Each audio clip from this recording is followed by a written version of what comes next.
इसलिए जो मूल इशू है उसकी लड़ाई आप लड़ नहीं रहे हैं और बार बार कहते हैं कि बेटी हमारी सुरक्षित नहीं है। इसलिए सुरक्षित नहीं है कि आपके अंदर से लड़ने की शक्ति, सोचने की शक्ति छीन कर दी गई है। आप सिर्फ यादव हैं, ठाकुर हैं, बनिए हैं, अगड़े हैं, पिछड़े हैं, मेरा है, तेरा है, पेट्रोल का प्राइस, प्याज का प्राइस, इससे आप आगे सोचना नहीं है।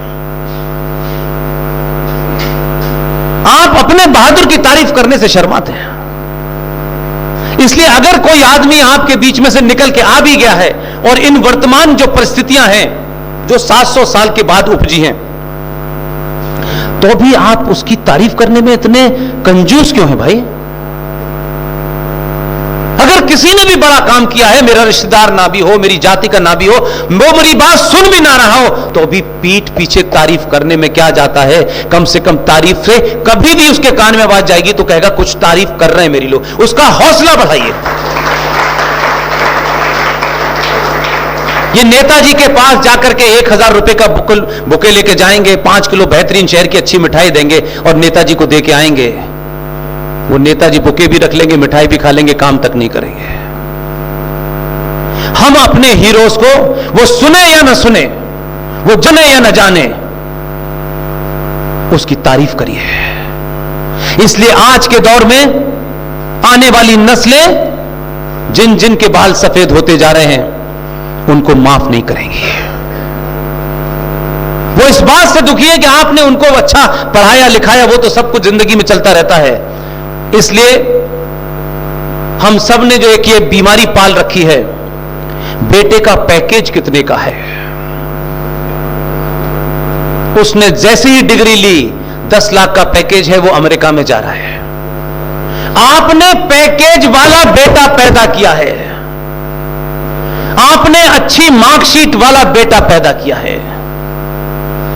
दुनिया में कहीं कोई मिसाल हो तो मुझे बता दीजिएगा, जिस राष्ट्र में जिस नेता की मार्कशीट, जिस नागरिक की मार्कशीट अच्छी होती है, वो सिर्फ नौकरी बचाता है, राष्ट्र नहीं बचाता।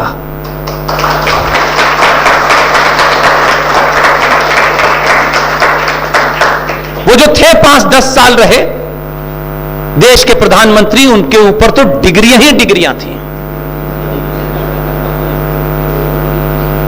लेकिन जिस पे डिग्री नहीं है उसने साबित कर दिया कि मैं प्रधानमंत्री कार्यालय में बैठ करके जो देश के प्रति मुझे काम करने हैं वो भी करूंगा। और जिन्होंने ये सवाल उठाया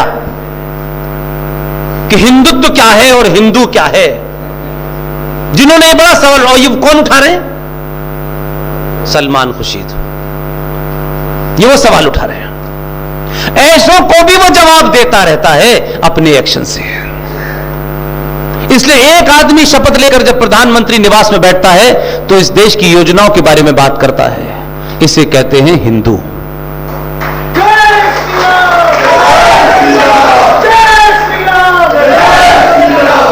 और वही आदमी जिसने शपथ ली हुई है संविधान की, वो अयोध्या में भगवान राम के मंदिर की नींव रखता है और भगवान राम के सामने लमलेट लेटता है, उसे कहते हैं हिंदुत्व।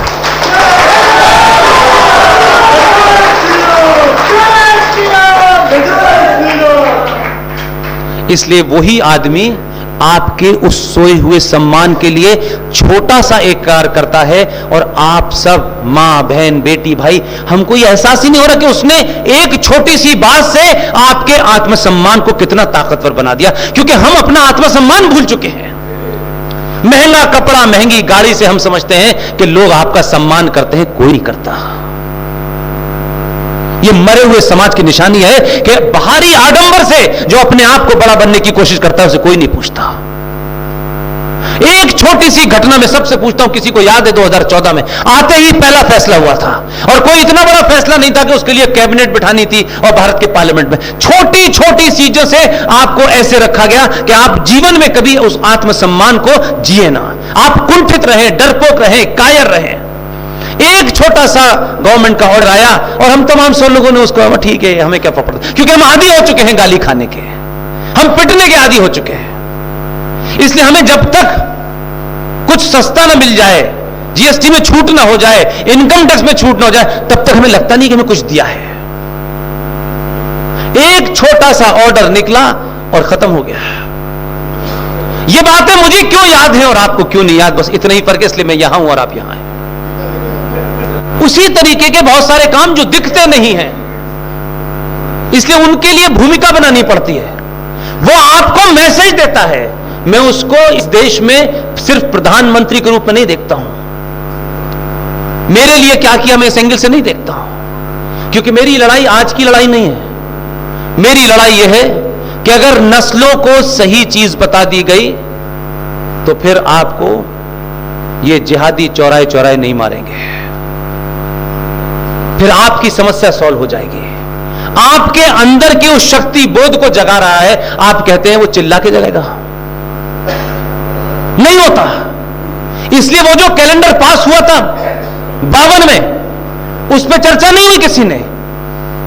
हमको जो करना था हमारी टीम को, हमने किया, कागज पोस्ट कर दिए, जाए तो न जाए तो, हमको कोई इंटरेस्ट नहीं था। लेकिन इसी बात को सार्वजनिक मंचों से बोलता रहा कि कैसे सत्संवत की डेट बनी, कैसे वो कमेटी बनी।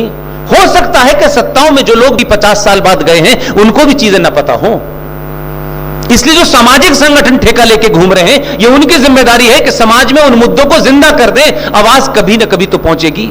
और वो आवाज जब ये चिल्लाना शुरू किया कि सका संवत का जो कैलेंडर है, हमने प्राइवेटली छापा, हमारी टीम ने प्राइवेटली छापा, लोगों को दिया, भाई ये 50 रुपए का है, भाई देना चाहो तो दे देना, नहीं तो छोड़ दो। हम कोई बिजनेस नहीं कर सकते, हमारे पास है ही नहीं पैसे।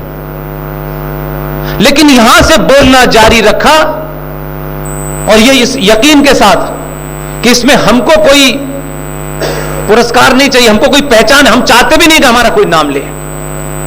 इतना बोले कि देश के प्रधानमंत्री ने 2016 में खिलाड़ियों को चिट्ठी लिखी, उस चिट्ठी पे सका संवत की डेट पड़ी हुई है।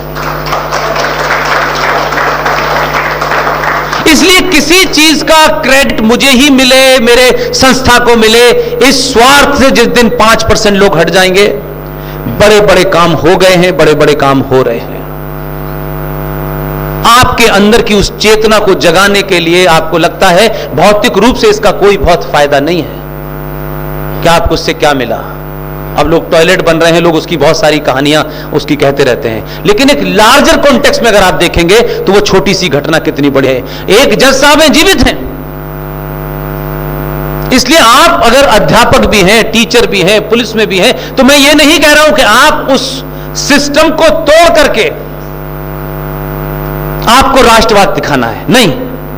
आप उस व्यवस्था में से रास्ता निकाल सकते हैं, बशर्ते कि आपकी नीयत हो, तो आप उसी में से रास्ता निकाल सकते हैं।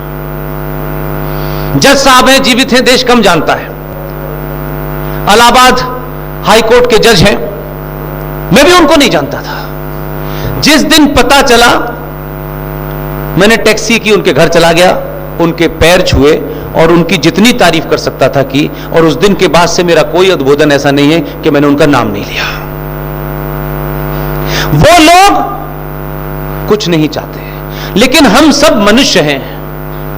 उनको ये तो लगे यार मेरे जीते जी ये काम हो गया, मेरे जीते जी ये इसकी चर्चा तो हो जाए, उतना करने में ही संतुष्ट हैं। कभी मैंने उनको प्रधानमंत्री निवास में नहीं देखा, कभी पद्म पुरस्कारों की लाइन में एप्लीकेशन देते नहीं देखा। हम उसी से अपने एजेंडे के तहत काम किया। इलाहाबाद हाई कोर्ट में एक छोटे से कृष्ण भगवान के मंदिर का झगड़ा था, उन्होंने झगड़े को सुनना शुरू किया, और वो झगड़े को सुनते सुनते, क्योंकि उनके दिमाग में कुछ और एजेंडा था, दो भाइयों के बीच में, मुखर्जी बनर्जी बनोदर के बीच में झगड़ा था, उसको सुना, सुनते सुनते सुनते वो इतनी दूर तक ले गए कि भगवान कृष्ण से फिर गीता पैदा हो गई, और फिर गीता के तमाम उन श्लोकों की बात होने लगी, और आखिर में जाकर के उन्होंने इलाहाबाद हाई कोर्ट में एक फैसला दिया कि गीता भारत का राष्ट्रीय ग्रंथ है।